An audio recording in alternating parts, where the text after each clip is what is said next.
Hi guys, in this video I will show you how to paint Insignia on scale models. No silver ink or peeling, no lost panel lines, and better results on complex surface. I'm Robert, and yes, you can finally hear my real voice. Masks are getting popular in our hobby. You can cut simple masks yourself with a knife or a silk cutter, or just use ready sets. Sets usually come as either kabuki paper or vinyl. I prefer paper, it doesn't scratch and the glue doesn't mess up the surface. For anything more complex, I design my own kabuki masks and use a silhouette plotter. You can call it a printer with a cutting blade.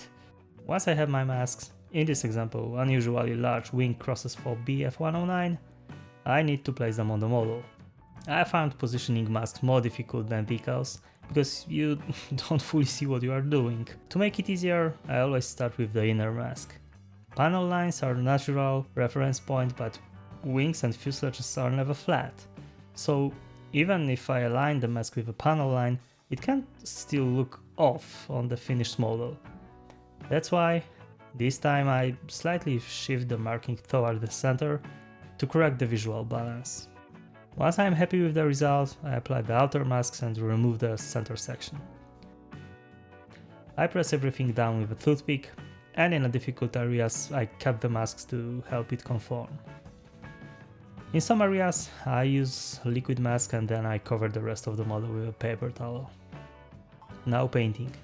If the paint is too thick, you will get rough edges. Too thin, and it will start bleeding under the mask. Ideally, the paint should dry almost immediately after hitting the surface. That's why I'm using Mr. Paint lacquers straight from the bottles. If you need to thin your paints, go for faster thinners. For example, don't use leveling thinner, but rapid thinner. I sprayed light mist coats, gradually building up the color in multiple layers. The pressure really depends on paint and airbrush you are using, but generally it should be low. Try to keep the airbrush perpendicular to the surface and not spray directly onto the edges.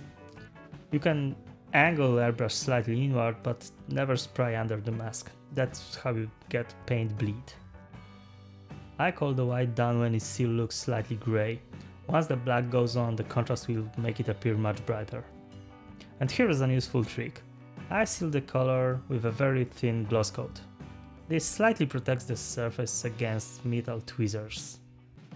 Again, the inner part as a guide, then the final mask with some small adjustments by eye. One important thing, make sure to cover the mask's edges to avoid overspray.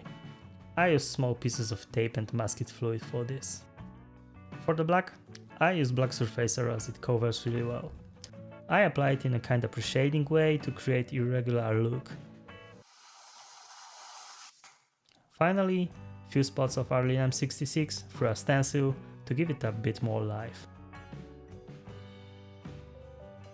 Okay, here comes the most exciting part, removing the mask.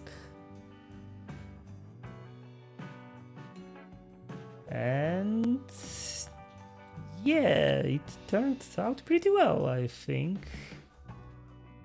By the way, if you need to fix something, fixing it too quickly usually makes it worse.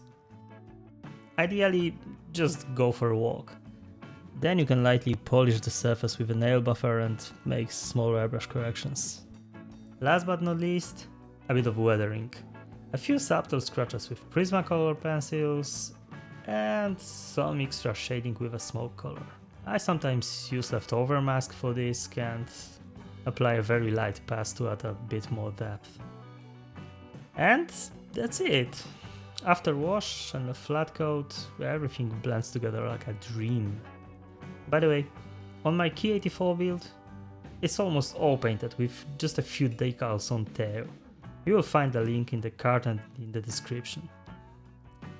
Thanks for watching, and let me know in the comments what do you think. Do you prefer painting markings or using decals on your kits? And if you enjoyed the video, of course, don't forget to like and subscribe. It really helps the channel grow. See you in the next one.